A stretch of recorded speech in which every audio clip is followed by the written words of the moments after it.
Hello. I decided I'm going to bring a big smile to you because you know what? I think everybody needs some smiling today, like all of the smiles. So I am so happy to spend this time with you. I am looking forward to us having a little bit of quality time. I'm going to just go ahead and let you know we were working through the series, the 4-part series for principles for getting past 2020 and making 2021 count. We were up to number 4, but there's been so much of the extra special touchness going on lately that I wanted to go ahead and talk about something different. So we're going to push that last of that series. We're going to push it to next week because there are some things I really wanted to talk about today.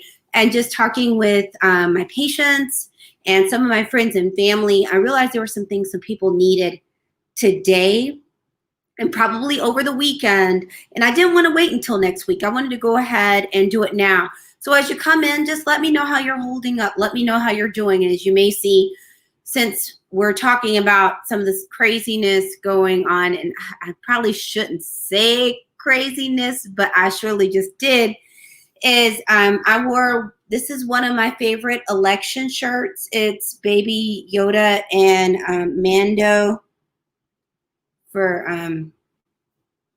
2020.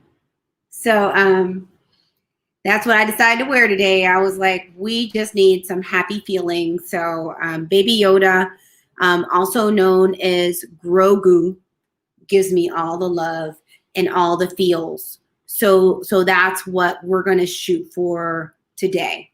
All right, y'all. And I just appreciate everyone for coming on. So let's do a quick housekeeping tips. Then we're going to jump all the way into it because I'm not looking to keep you here forever. I'm just looking here to help you keep your sanity intact.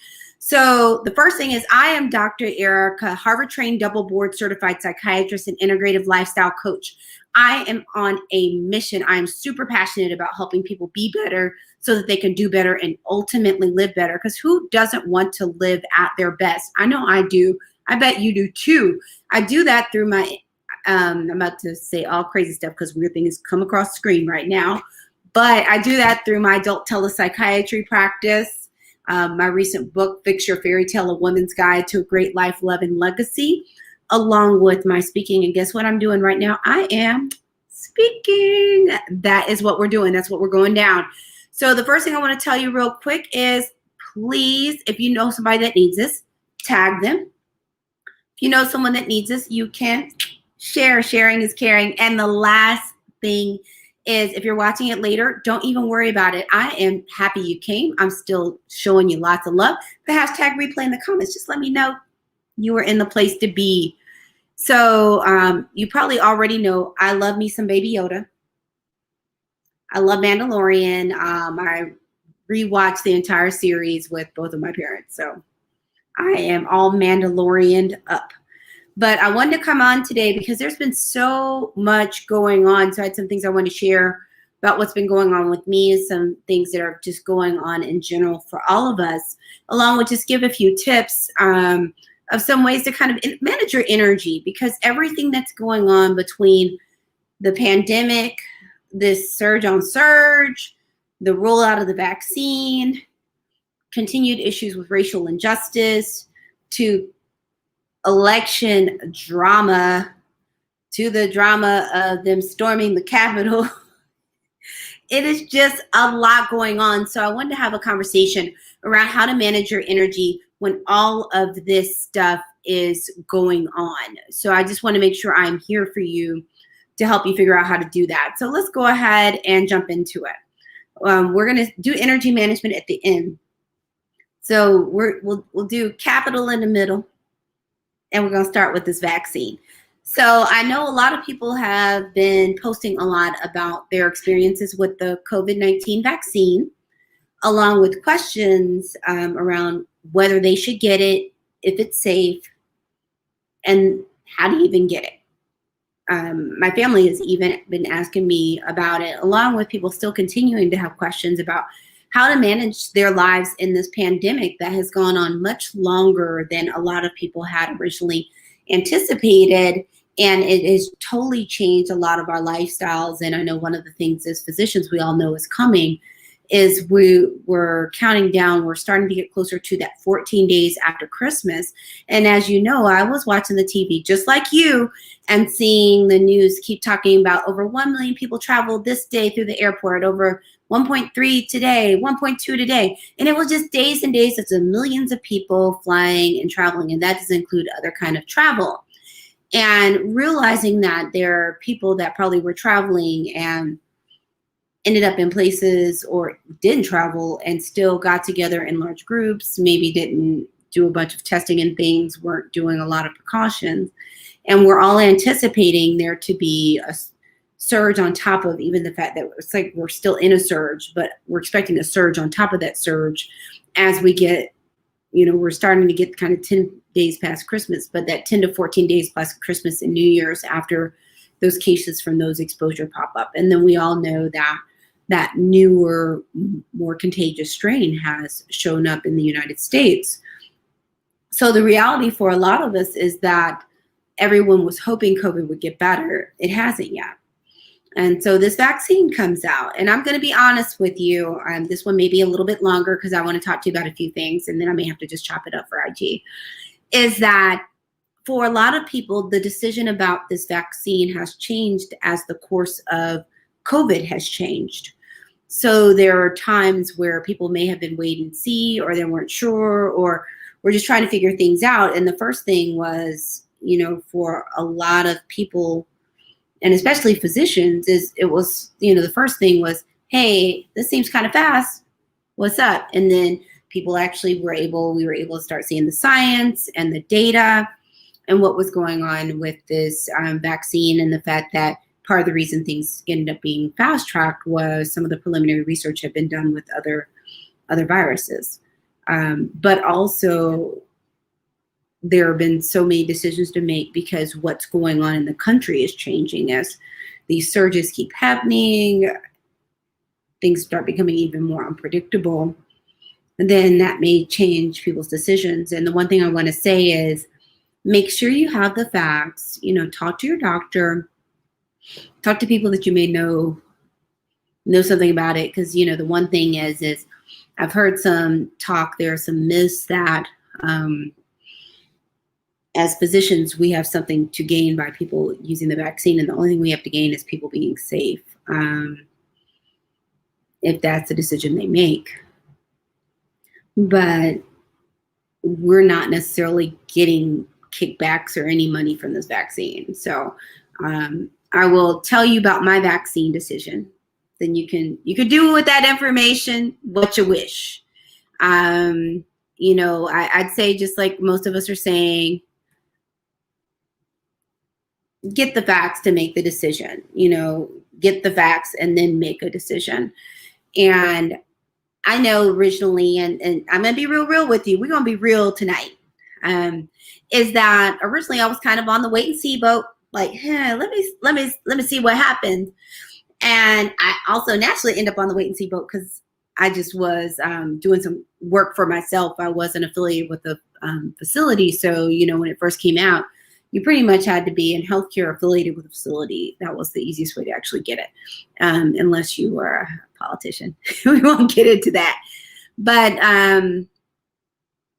as things have continued and you saw, more science came out, more information came out, was able to hear some talks by also some basic scientists along with physicians, was able to get a better understanding of the science, and also realizing that this isn't getting any better, that these more contagious strains are around.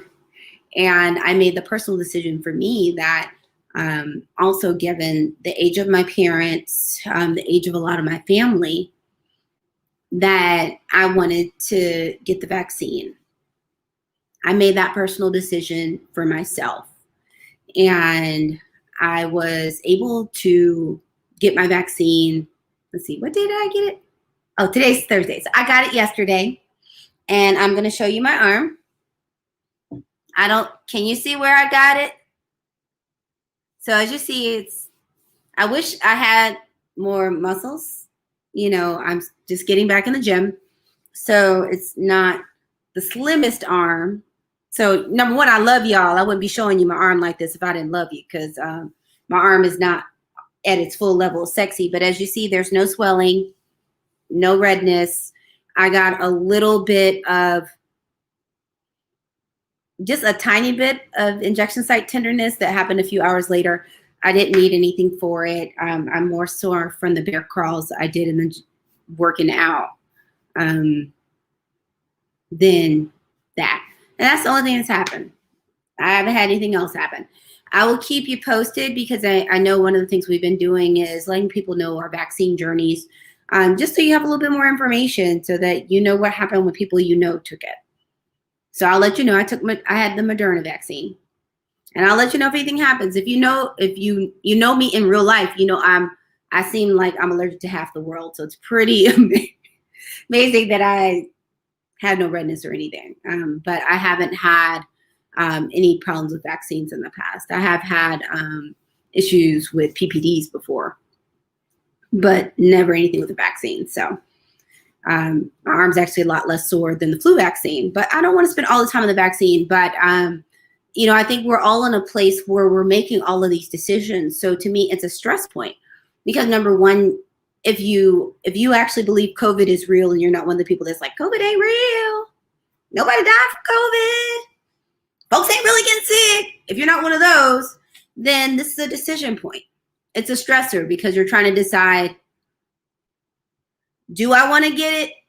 When do I want to get it? How am I going to get it? Because especially if even people I know that are in healthcare that weren't associated with facilities, it was an adventure and took a lot of effort and a lot of digging to find information. So a lot of us have found that a lot of even the health department websites aren't always the easiest to navigate. So a lot of times it's also helpful to talk to people, ask anybody if you're in any Facebook groups, if you're interested in getting it, kind of what's going on. A lot of times people end up just kind of sharing forums or details of when things pop up. Follow on social media, health departments, and those kinds of things. So, but I wanted to mention it because I know it's something that is a stressor. And it's a lot of talk right now. It's a lot of information, people talking about it all the time, and then you're trying to make your decisions. So we're going to circle back to what to do about it, dealing with all of this information. So the next thing is, guess what? We had people storming the Capitol yesterday. I don't know about y'all. It was like watching a slow motion train wreck. I'm usually even really good about turning stuff off, and somehow I ended up on CNN for a few hours. And that's not even my jam. That's really my mother's, but now she's on MSNBC, not CNN. But it was just a lot going on. And I know for a lot of people, especially the people that probably follow me, because I don't really think most of the people that follow me are folks that would have been aligned with what happened, is that it was stressful. Yes, as you said, it was so sad. For a lot of people, it made them feel unsafe. I even had patients that were talking about it and how it also made them unsafe in their neighborhoods, because their neighborhoods were full of people that seemed to have similar ideologies to the people that stormed the Capitol. And I realized that there's something stressful about seeing that kind of thing, especially if that wasn't something you were down for, that it's stressful, it's chaotic. I'd have to say a lot of people I know weren't really surprised, but it's still kind of unbelievable, even if you're not surprised. Oh, yes, like an episode of the Hunger Games. It felt like some of those folks looked like folks for the Hunger Games. It was a mess. And to watch it unfold, to also understand what some of the ramifications of this type of ideology and this type of action, along with the fact, the underscoring of what part of the racial divide is about, contrasting how the situation would have been very different had it been Black people or even Muslims or someone else other than this particular group, this particular demographic, that we all feel like it would have been a bunch of bodies. And it just kind of reopening those wounds of just the realization of the amount of white supremacy, the amount of, I can't even call it bullying because it's white supremacy. The amount of white supremacy, lack of patriotism, the amount of lack of respect for government or safety, lack of respect for authority, the amount of that going on, and the fact that people could choose to do that there, but what could happen in your own community? Is that I feel like this is a situation that can open up old wounds for lots of different people, from people that are triggered by racial injustice, to also people that have fought for this country, and then to see democracy be treated this way. And that was just very, very triggering, beyond just the fact of what it symbolized, which caused a lot of people to lose sleep and to be anxious. So I wanted to acknowledge that happened. And I also want to acknowledge that, I'm human like y'all. And they really did this. And you're looking at it and you're like, did this really happen? And it's like, yeah, it really happened. And it happened in the midst of, guess what? We had elections, and, they were still trying to certify our elections in Georgia for senators that had happened on Tuesday. So the interesting thing for me is I went to Spelman College with Stacey Abrams, who was a big factor in a lot of the grassroots work behind this election. So we were excited because also Reverend Dr. Raphael Warnock is a Morehouse alum. And then people were really hoping John Ossoff would be elected. And the interesting thing is there were only so many conversations of that. By 2:00, it was madness at the Capitol. So I think this is a lesson also in times where you have to hold on to your joy. A friend of mine I was talking to, and I was like, yeah, I want to, you kind of want to celebrate these things, but you can't, because people are protesting an election by storming the Capitol. So you might want to be like, what do we do in the midst of all this extra? So this is when we start getting to the energy management piece. There are a couple things I just want to highlight, because I think in situations like this, they're simple, but very useful. The first thing is, don't forget you're still in control. You are in control of you. You're in control of your household. Just because there's mad craziness, most of us it's not like we were all working at the Capitol in the middle of this mess, is that even though there's all this noise and all this going on from COVID, vaccines, elections, government, storming the Capitol, whether or not, what's going on with white supremacy and racial injustice, that we still have control of ourselves and our lives in general. We don't have control over how people treat us, but we have control over how we manage ourselves, how we take control of ourselves, what we do, what our actions and what our reactions are. So I want to remind everybody that don't forget you're still in control. But I also do want to tell you, I'm not going to invalidate your feelings. If you're hurt, you're frustrated, you're upset, I'm not going to tell you what feeling is the feeling to have. I'm just going to give you some tools so that hopefully all those feelings that feel a little extra, you won't have to hold on to them so much. So the first thing is, just because it's going on doesn't mean you have to watch it. I'm going to repeat it. Just because it's going on doesn't mean you have to watch it. So, especially right now, we have 24-hour news stations and all the stuff that's on the internet. And just because it's on doesn't mean you have to keep watching this stuff. So there are times if you start feeling anxious or overwhelmed or frustrated, you just feel like you're just going to be so mad you want to punch somebody. You need to turn it off. Just turn it off. And if you find yourself that this is becoming just a total time suck,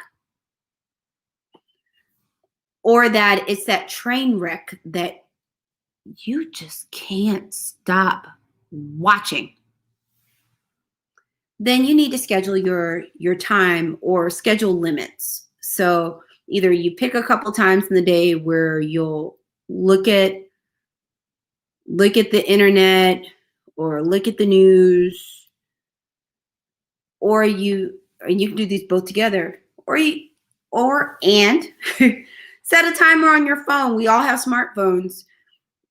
Pick 5, 10, 15 minutes or so. That's going to be the time you watch it. Or if you're watching CNN or something like that, you're going to do 30 minutes or an hour at a time. Because otherwise, sometimes it becomes overwhelming and you just can't stop. So sometimes it's good to have an alarm as a trigger to just take a break so that you're not just doing that constantly. The next thing is, just because people might be posting doesn't mean you have to be reading it. Just because it's, social media is there. Social media is going to be there. Social media will keep on socialing. And just because people are posting, and just because you're getting alerts, and just because there's some stuff that gets on your nerves that you feel like you need to comment on, you don't have to comment on everything. You don't have to be watching to see the blow by blow constantly. It will suck your time up. It will suck your energy up. And most likely, a lot of us are adulting.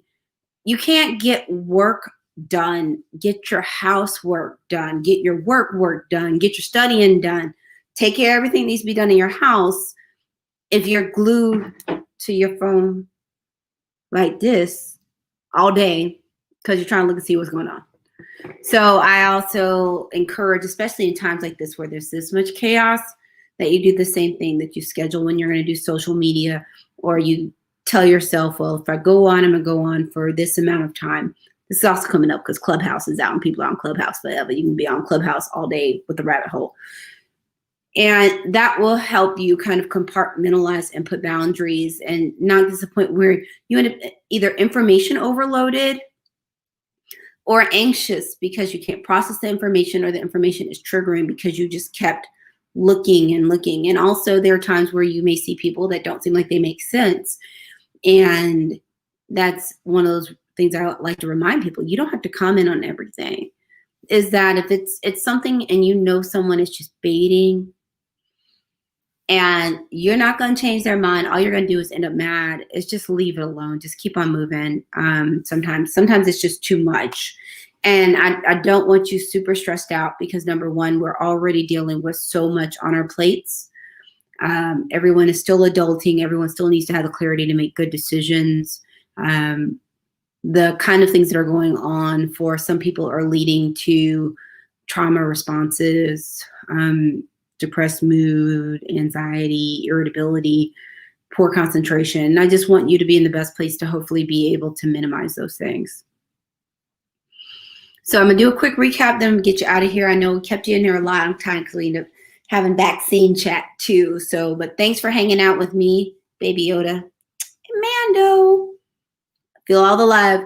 Quick recap. Tonight we are talking about vaccines, government chaos, and energy management. Oh my. I am here for you because there's so much going on this weekend. As we talked about, we're putting off the 4th of my New Year's series to next week because so much has happened this week.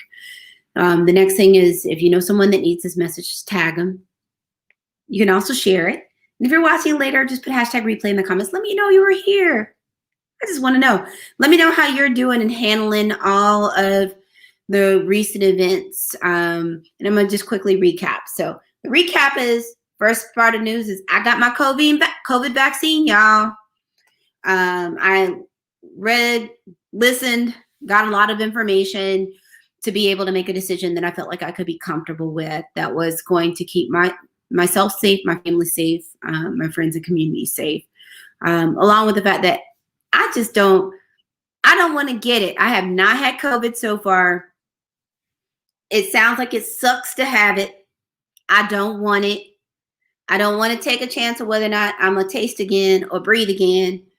Mm-mm. And plus, the other thing that I left out that I realized is in the middle of all of the news and crazy is with these surges that we all have to take really good care of our health. Not just trying to just stay away from COVID, but all of our health because the hospitals are full, y'all. They are freaking full. All over the country, they are full. Did I say what? Full. They are full. Hospitals are full. ER is full, ICU is full, floor is full, which means if you have another kind of medical problem, they have nowhere to treat you either. This is not a good time to have a stroke, a heart attack, go into diabetic ketoacidosis, fall and break something that needs surgery. You don't need none of that. So this is a great time when you take care of ourselves. Drink your water, all the goods, eat healthy. We need to take care of our vessel because there ain't no guarantee that all the resources are going to be there that would have been there at non-pandemic times. So yes, I got my vaccine. Short version, got it yesterday. This arm, no redness or swelling. Can't even see where I got it. Extremely mild. Injection site soreness. Extremely small. It like doesn't hardly hurt when I push it. Didn't need any medicine or anything. That's it. That's all I got for you. The next thing is that they really stormed the Capitol. It's been straight shenanigans. People really stormed the Capitol, trying to protest the certification of the electoral college votes in election for the president. And it was sheer craziness and shenanigans, which was really stressful. And it also set off a news cycle that was hard to turn off or to get away from. And it also brought up scraped a lot of wounds off about a lot of racial injustice, and just feeling like there's just total differential treatment of white folks and other folks. So that's all I got to say about that. It was very triggering for a lot of people, emotionally exhausting, and which is one of the reasons I want to talk about some strategies for energy management, especially with dealing with a lot of the stuff that is going on that you're going to see it on your screens, be it your screen on your TV. Yes, you know, my TV's over here.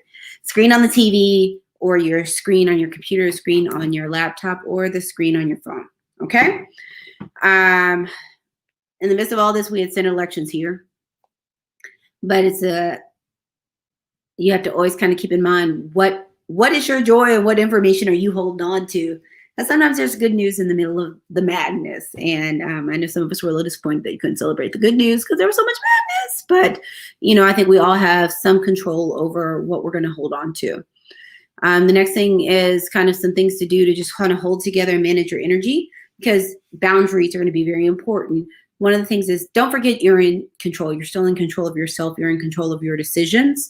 You're also in control of what you are exposed to if it's not literally right in front of you. So take control of yourself. Take control of your physical space. Take control of what you need to be able to take care of yourself. Remind yourself that just because there's chaos and shenanigans, that you don't have to be in the middle of it. You just don't have to be in the middle of it all the time. The next thing is, just because it's going on doesn't mean you have to watch it. So just because CNN, CNBC, MSNBC, all that stuff is on all the time doesn't mean you have to watch it. Just because they might be having coverage on all the TV channels, you don't have to watch all of it. Just because it's scrolling on the news thing on your computer, you don't have to read it. There's a point where sometimes you got to take a little break. And if you start feeling nervous, overwhelmed, stressed, just stop. Just take a break. The next thing, this is me trying to find all the little thingies here. It's just because people might be posting and you're getting all the alerts, you don't have to read it. And that to me is a reminder. Also, this is a great time to exercise your notifications. That if there are times where you're getting inundated with notifications, or you have some things to do, or you're feeling anxious or overwhelmed, or just even sad or triggered, turn your notifications off. You don't need to be notified of every time CNN does a ping. You don't have to be notified every time someone posts on Facebook, someone puts a room on Clubhouse, you don't need to be notified of everything. So turn your notifications off. You have the power to do that. Just because your phone wants to ping you doesn't mean you have to be pinged. Thank you. And I think that's the big thing, is you have to manage your energy. And one of the ways is by managing information inflow and what you're exposed to. And this is a time, given how many shenanigans, number one, there are times where there's information or things going on that you need real facts. You need to set up your own little brain trust or places of reliable sources of information and use those to get facts. Because there are a lot of decisions we're having to make right now, decisions on keeping ourselves safe, our families safe, our friends safe, and also kind of how to deal with what is going on, not only in the political component, but also just our society as a whole. So I just want people to be in the best position to manage that and be able to manage your energy by making smart choices of what you're exposed to, how much of this input you're taking, where are you taking it from, being willing to turn things down and turn down the volume, because I think it will go a long way for you. So that's what I got tonight. Thanks for hanging in. I end up here a little bit longer than I originally planned. That's just because you all are so great. So the first thing I want to do is say thank you so much for hanging out with me. So thank you. The next thing is, please, I have your normal prescription. Please call at least one person and tell them that you love them. It will help fill your love bucket and theirs. The next thing is I just want to remind you who I am. I am Dr. Erica, double board certified psychiatrist and integrative lifestyle coach. I'm extremely passionate about helping people be better so that they can do better and ultimately live better. I do that through my telepsychiatry practice, also through my recent book, Fix Your Fairy Tale, A Woman's Guide to a Great Life, Love, and Legacy, along with my speaking. One of my biggest goals during all of this drama of this pandemic has been to come to you to help give you real-time solutions, practical solutions to improve your mental health and mental wellness, and to get through all of this craziness with your sanity intact. I really appreciate you spending time with me, choosing time, because there are so many things you can be spending time on. So thank you. You see a link below here. If you or anyone you know, or if you're a healthcare professional and have some patients that would benefit from some high quality telepsychiatry that is extremely customized from a Harvard-trained physician, I am your person. I'm currently seeing people in Massachusetts, Pennsylvania, Arizona, California, Missouri, Georgia, and Tennessee. I think I got all my states. And just go to the link below. You can schedule or have your patient schedule a 15-minute complimentary consultation. I would love to do that. All right. So again, it is askdrgoodwin.com, askdrgoodwin.com. I really, I love being able to help people. It just brings me so much joy, and thanks for allowing me to be in your space. So have a great night. I will be back on Monday.